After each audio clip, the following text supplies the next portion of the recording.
Okay sir. మాజీ ముఖ్యమంత్రి ఆయన పార్టీ అరాచకాలకి అండగా ఉంటా ఉంది. వాళ్ళ టైంలో పోలీసులన్నిటి కూడా అక్రమాలకి అరాచకాలకి వాడి తెలుగుదేశం మీద తప్పుడు కేసులు పెట్టేదానికి వాడుకున్నారు.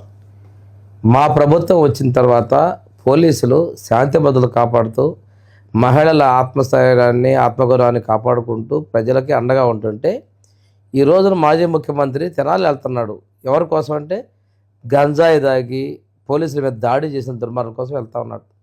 అదేవిధంగా మా కాన్స్టిట్యున్సీ కొండేపు నియోజకవర్గంలో షెడ్యూల్డ్ కులాలకు చెందినటువంటి ఎస్ఐ మీద వైకాపాకి చెందినటువంటి రౌడీ షీటర్ వాళ్ళ ఇంటిలో వాళ్ళు అడ్డొచ్చారు. వాళ్ళ అక్క భార్య అడ్డొచ్చిన వాళ్ళని పక్కకి తప్పించి ముందుకెళ్తే దాని మీద పోలీసులు దాడి చేశారు, సభ్య సమాజం మీద దాడి చేశారని చెప్పి మాట్లాడు సిగ్గుచ్చాడు.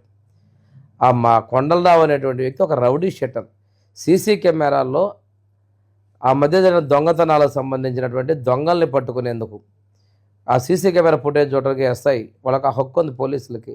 చూడటానికి మీకే అడిగితే మీకు ఇవ్వము, ధ్వంసం చేస్తామని పోలీసులతో షెడ్యూల్ కొలాజిన ఎస్ఐతో అసభ్యంగా మాట్లాడినటువంటి వ్యక్తిని ఆ ఇంట్లో పోయి సీసీ కెమెరా తీసుకోవడానికి పోలీసులు వెళ్తే అడ్డొచ్చినటువంటి మహిళని పక్కకి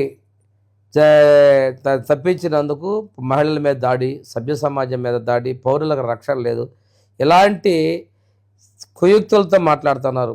ఈరోజు రాష్ట్ర ప్రజలు సంవత్సరం అయిందయ్యా, ఒక అరాచక పాలన పూర్తి అయింది, అక్కడ సమాధి కట్టేసాము అని చెప్పేసి ఉంటే మీరేదో వెన్నుపోటు దినోత్సవం అంటున్నారు. నీకు ఓట్లేసిన ప్రజలు నిన్ను గెలిపించిన అక్కస్తో నీ పార్టీకి సంవత్సరీకం జరుపుకుంటున్నావు.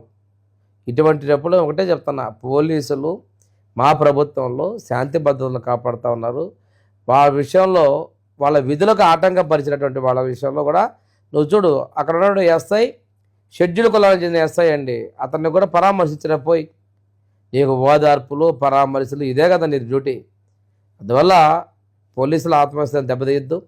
ఇక్కడ కూడా ఎస్ఐ మీద నీ కార్యకర్తలు వాళ్ళు అడ్డం ఉంటే పక్క తప్పు కాబట్టి వాళ్ళ మీద నువ్వు దాడి చేసినారంటాం, ఆ ఎస్ఐ మీద కేసులు పెట్టాలంటాం, ఆ ఎస్ఐని సస్పెండ్ చేయాలంటాం. ఇది మంచి పద్ధతి కాదు. పనిచేసే పోలీసులకి ధైర్యంగా అండగా ఉండండి. ముఖ్యంగా అతను తన విధి నిర్వహణలో ఉన్న విషయాన్ని కూడా గమనించు. ఎవరి కోసం పోయాడు అక్కడికి? దొంగతనాలు జరిగితే దొంగల్ని గుర్తించడం కోసం వస్తే పోలీసులు సహకరించకపోక వాళ్ళ మీదనే ఎదురు దాడి చేయడం చాలా హేయమైన చర్య అని చెప్పి నేను తీవ్రంగా ఖండిస్తున్నాను.